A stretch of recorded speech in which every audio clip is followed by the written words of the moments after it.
Por kam një kërkesë për zotin Marco Rubio. Zoti Marco Rubio të ndërpres çdo lloj kontakti me këtë qeveri banditësh, hajdutësh dhe gangsterës që është në pushtet në Shqipëri.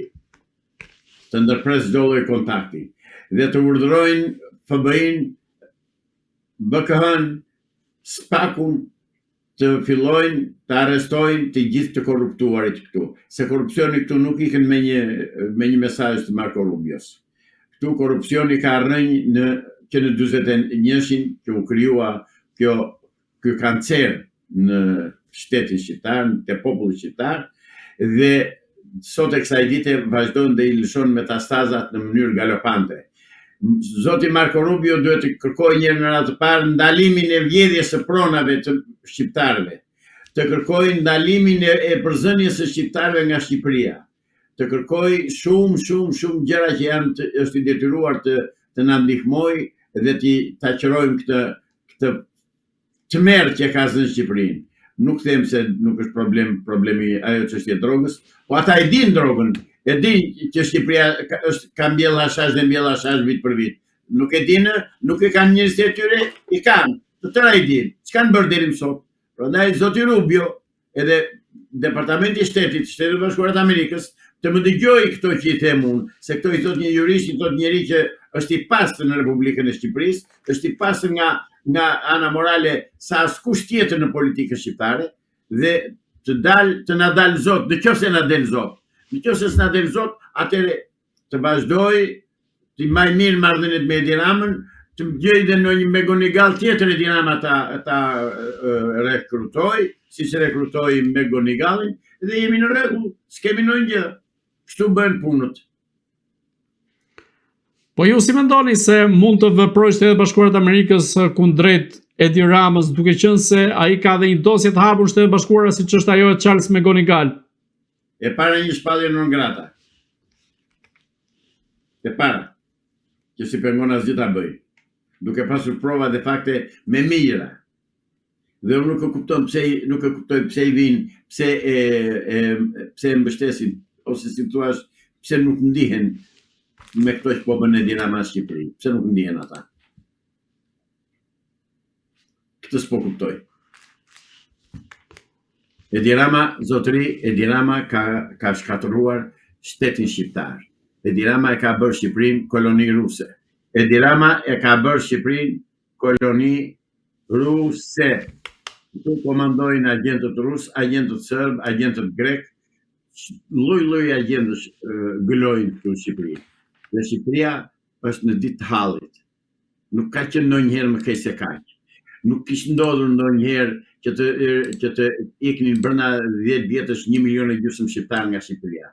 Që kur mori pushtetin ky gangster, ky Palacio, ky ç'të të them tani, dhe fajtor për të janë vetë amerikanët, se e lanë, edhe po e lën akoma.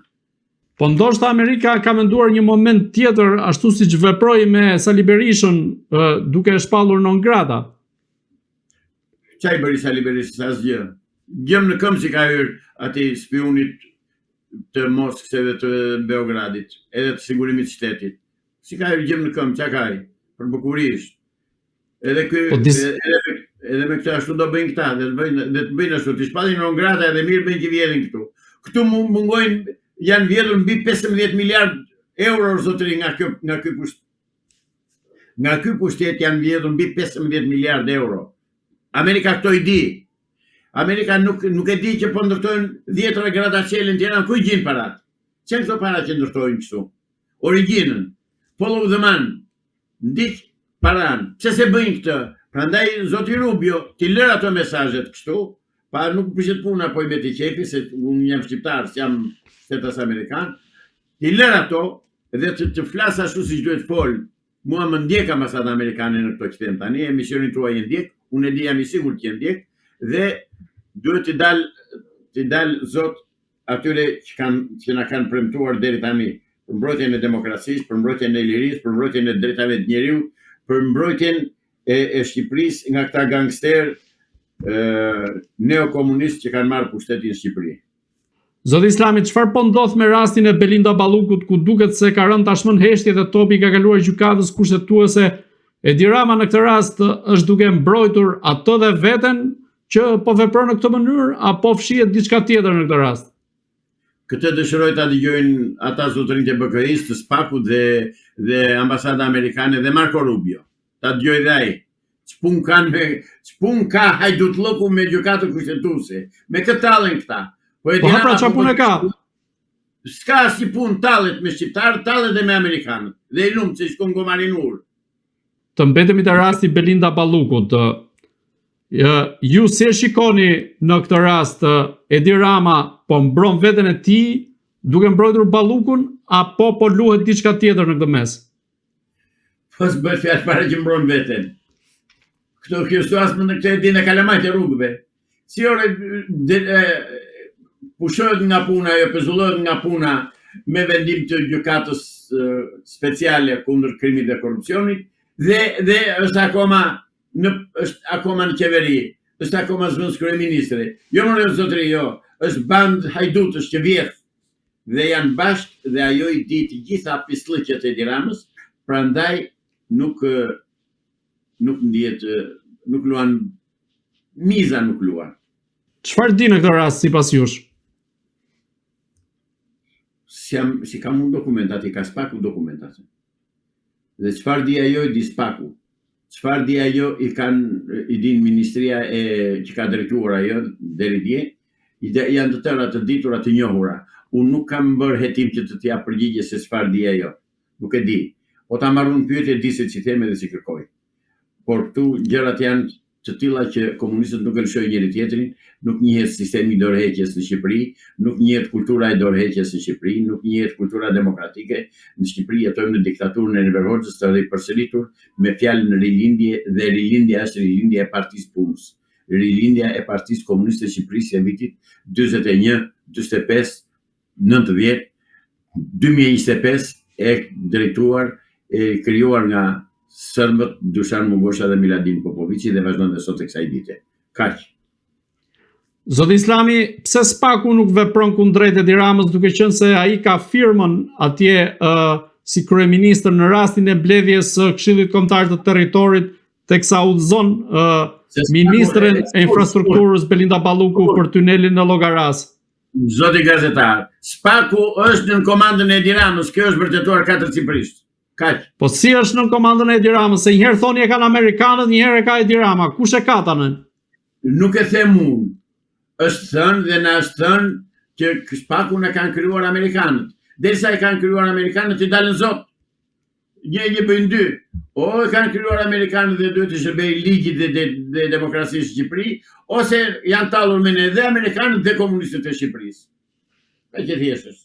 Në këtë rast, si mendoni se gjykata kushtetuese do të vendosë kundrejt Belinda Ballukut javën e ardhshme, duke qenë se pritet që të merret një vendim kundrejt saj?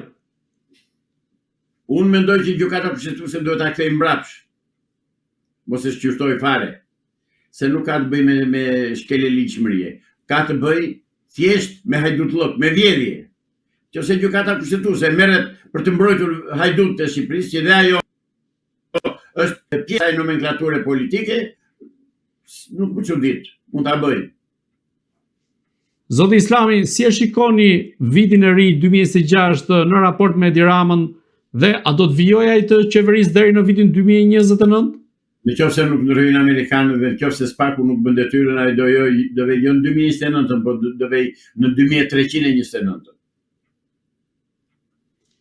Po çfarë do duhet bëj nga ana tjetër opozita, e cila duket se ka filluar që të zi brenda saj dhe grupet caktuara kërkojnë rrëzimin e Berishës? Prap zë në gojë opozitë, po ku ka opozitë më zotëri? Pa jo opozitë që është pra? S'është ka opozitë, jo. Nuk ka. Nuk ka opozitë.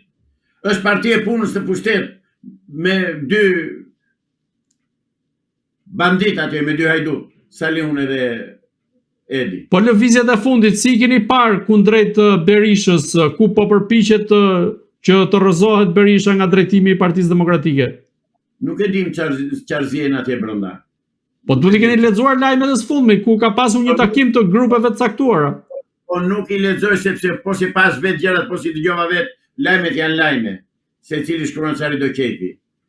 do ta jepja mendimin tim, po që se do isha atje të dëgjoja çfarë thon, ose po që se do t'i shikoja në ekran çfarë thot njëri e tjetri. Ata asnjëri nuk ngrihet kundër Saliu se nuk janë ban, se Saliu ka krijuar atë klik banditës dhe hajdutësh që nuk ka burnën që i afrohet. Dhe kam parasysh atë flamurnokën që i tha saj vajzës zonjës atje në kujse në Kamës. Në Kamës ku që i tha, unë të heq nga partia ty, i tha. E ka pronë. Ore, këta janë të pa fytyrë. Zotëri janë të pa fytyrë.